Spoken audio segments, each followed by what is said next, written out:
سے تجاوز کرنے والے تھے۔ اللہ کی نافرمانی، شریعت پر عمل نہ کرنا، اور جو اصلاح کے لیے جو لوگ اٹھے انہیں قتل کرنے کے درپے ہو جانا، اگر کسی قوم کا یہ حال ہو جائے تو وہ ان پر اللہ کا دنیا میں اس مسلمان قوم پر اللہ کا عذاب آتا ہے ذلت اور مسکنت کی شکل میں۔ ان الذین آمنوا والذین ہادوا، بے شک وہ لوگ کہ جو ایمان لائے اور جو لوگ یہودی ہوئے، والنصارى، اور جو نصارہ ہیں، نصارہ سے مراد ہے عیسائی، حضرت مسیح علیہ السلام کو ماننے والے، والصابئین، اور یہ جو صابی ہیں، یہ خاص گروہ تھا اس وقت جو اپنا تعلق جوڑتا تھا حضرت ابراہیم علیہ السلام سے، لیکن ان کا موقف یہ تھا کہ ہم نے ہر مذہب اور ہر دین سے کچھ اچھی اچھی باتیں لے کر جو ہے وہ ہم نے ان کو اختیار کر لیا۔ جیسے ایک زمانے میں سکھوں نے یہ کام شروع کیا تھا، انہوں نے کہا کہ ہم نے ہندو مت اور بدھ مت اور اسلام سے جو اچھی چیزیں ہمیں ملی ہیں ہم نے اس کو جمع کر کے یہ سکھ مذہب بنایا ہے۔ جو اس کا حشر ہے وہ تو الگ ہے، لیکن ان کا موقف یہ تھا۔ تو اسی طریقے سے صابی گروہ تھا، اور اس کا دعویٰ یہ تھا کہ تمام مذاہب سے ہم نے اچھی چیزیں لے لی ہیں، تاہم اپنی نسبت وہ بھی حضرت ابراہیم علیہ السلام سے جوڑتے تھے۔ من آمن باللہ والیوم الآخر وعمل صالحا،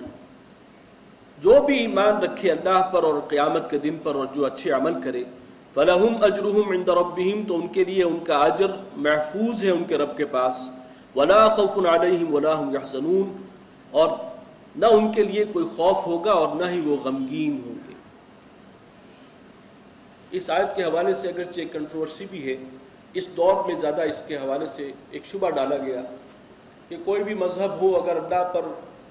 اور آخرت پر ایمان ہو تو بس یہ کافی ہے،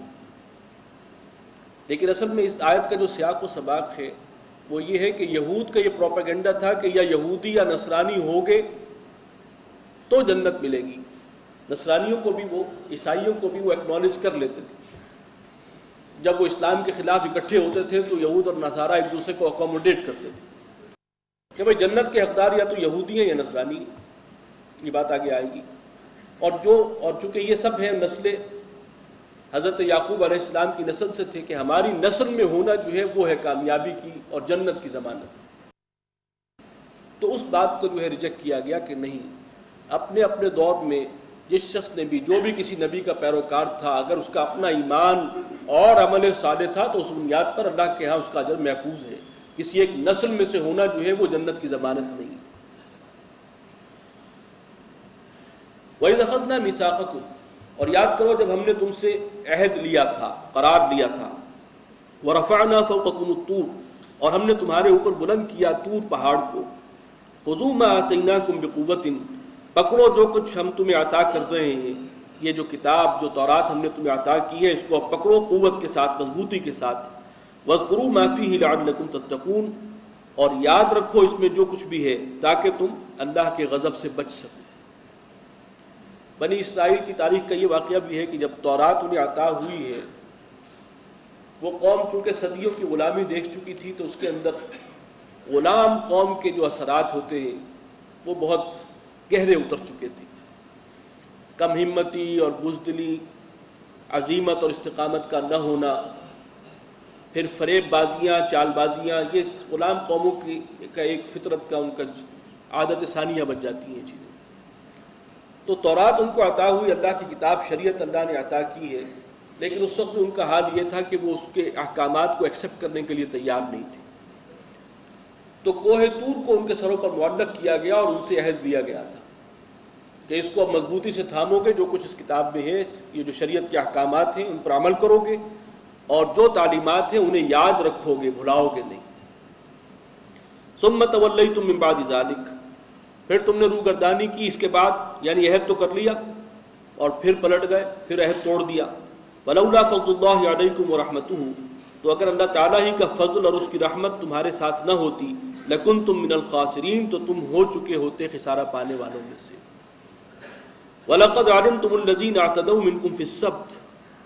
اور تمہیں خوب معلوم ہے ان لوگوں کا حال جنہوں نے زیادتی کی تھی جو تم میں سے تھے، سبت کے احکام، ہفتے کے دن کا جو حکم تھا کہ وہ پورا دن اللہ کی عبادت کے لیے فارغ رکھنا ہے، اس حکم کی سرتابی کی تھی، اس کی خلاف ورزی کی تھی ایک قبیلے نے۔ جیسے ہمارے ہاں جمعے کے دن اذان جمعہ سے لے کر نماز کے اختتام تک کا وقت ہے کہ جس میں کاروبار دنیاوی حرام ہے، یہ وقت خالصتاً ہے اللہ کی یاد کے لیے۔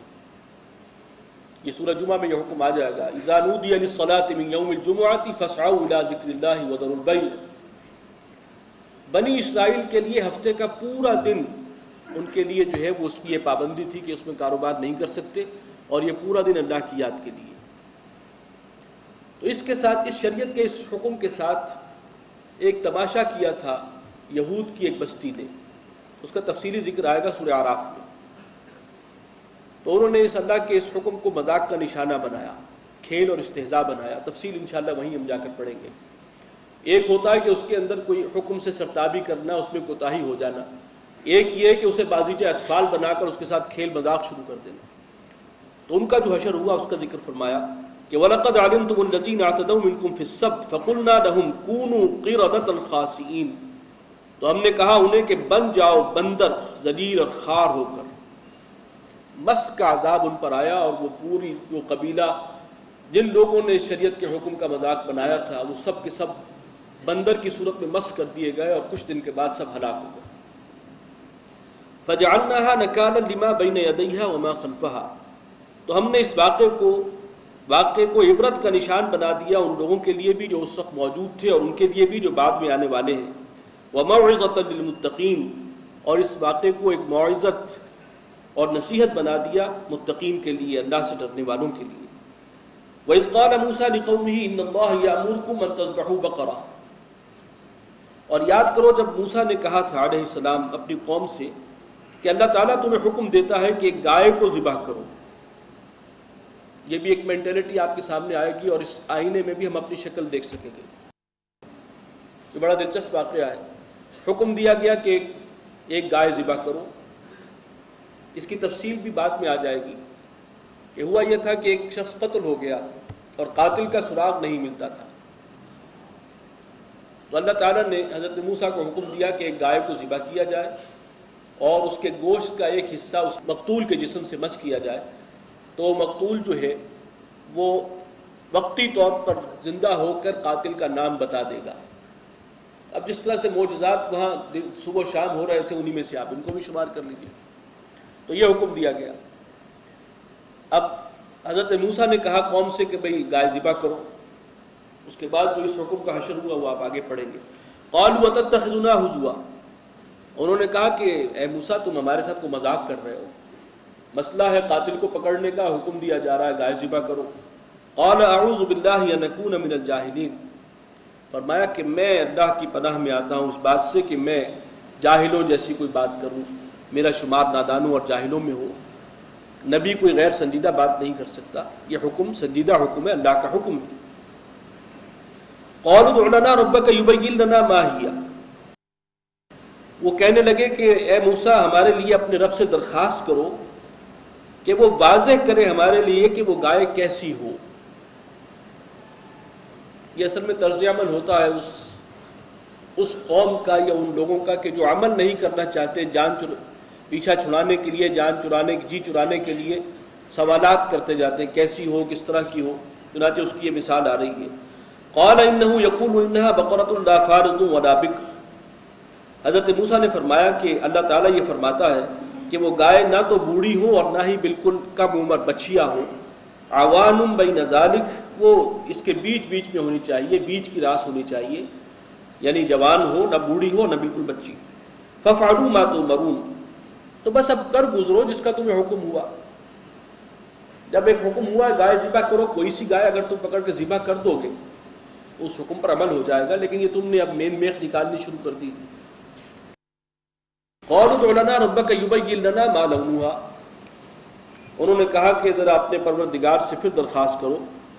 اور وہ ہم پہ واضح کرے کہ اس گائے کا رنگ کیسا۔ قال انه يقول انها بقرة صفراء، فرمایا کہ اللہ تعالیٰ یہ فرماتا ہے کہ وہ گائے جو ہے زرد رنگ کی ہونی چاہیے، فاقع لونها، اور اس کا رنگ جو ہے خوب گہرا ہو، یعنی اس میں جو ہے وہ خوش رنگ ہو، تسر الناظرین، اور دیکھنے والوں کو بھی خوش لگتی ہو، دل کو بھانے والی ہو۔ قالوا ادع لنا ربك يبين لنا ما هي،